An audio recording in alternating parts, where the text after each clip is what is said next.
शरणागत हो जाना।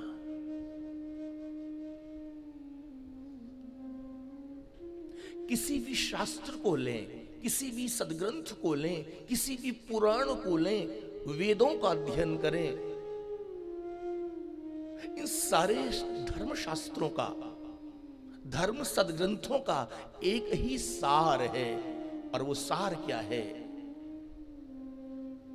शरणागति। कस्मात् केनाप्युपायेन मनः कृष्णे निवेशयेत।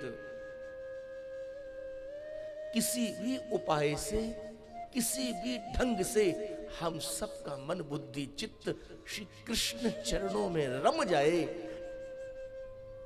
यही हमारे जीवन का भाव होना चाहिए।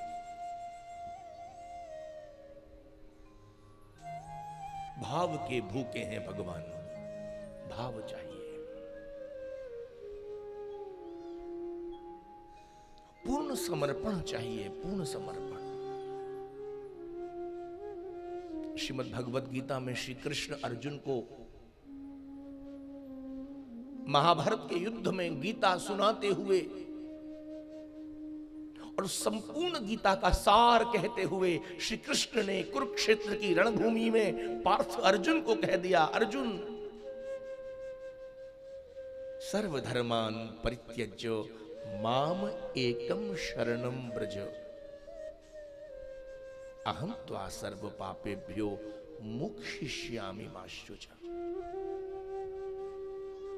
तुम शरणागत हो जाओ, बस कंप्लीटली सरेंडर।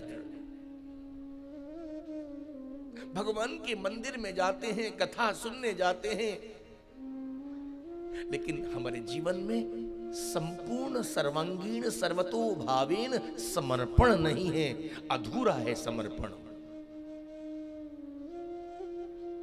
समर्पण कैसा होना चाहिए? और समर्पण से तात्पर्य है मनसा वाचा और कर्मणा, कायेन वाचा मनसेन्द्रियैर् वा बुद्ध्यात्मना वानसतस्वभावात् करोमि यत् यत् सकलं परस्मै नारायणायेति समर्पयामि। समर्पण कैसा हो? जो भी आप कर्म करें, केवल कर्मों को ही नहीं, कर्मों के फलों को भी मां फलेषु कदाचनो गोविंद को अर्पण कर दें, दे दें। इसका नाम है समर्पण, कंप्लीटली सरेंडर। श्री राम कहते हैं, कृष्ण कहते हैं गीता में, श्री राम कहते हैं सकदेव प्रपन्नायो तवास्मीति च याचते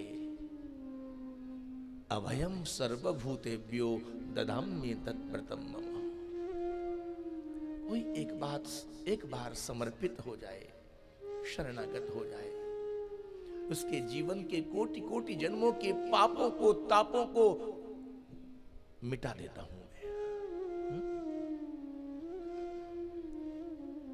भगवान भावग्राही हैं, भावग्राही जनार्दनो। इसलिए कथा सुनने जब आए, पूजा करने जब बैठे, तो जीवन में एक भाव, एक धारणा, भाव होना चाहिए।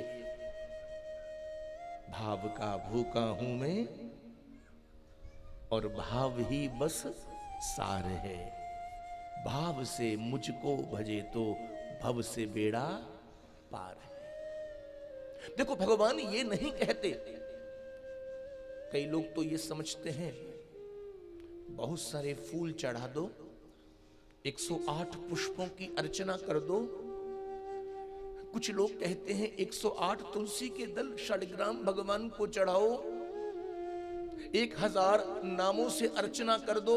ज्यादा पुष्पों से, तुलसी से अर्चना करेंगे तो भगवान ज्यादा ही प्रसन्न हो जाएंगे। नहीं, भगवान कहते हैं पत्रम पुष्पम फलम तोयम। एक वचन है, बहुवचन नहीं है।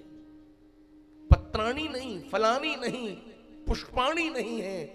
वहां कहा है एक पुष्प चढ़ाओ, एक फल चढ़ाओ, एक फूल चढ़ाओ, लेकिन समर्पण भाव से, पूर्ण समर्पण भाव से, तन में हो करके मनसा वाचा कर्मणा समर्पित हो जाओ। भगवान उसको अवश्य ग्रहण करेंगे।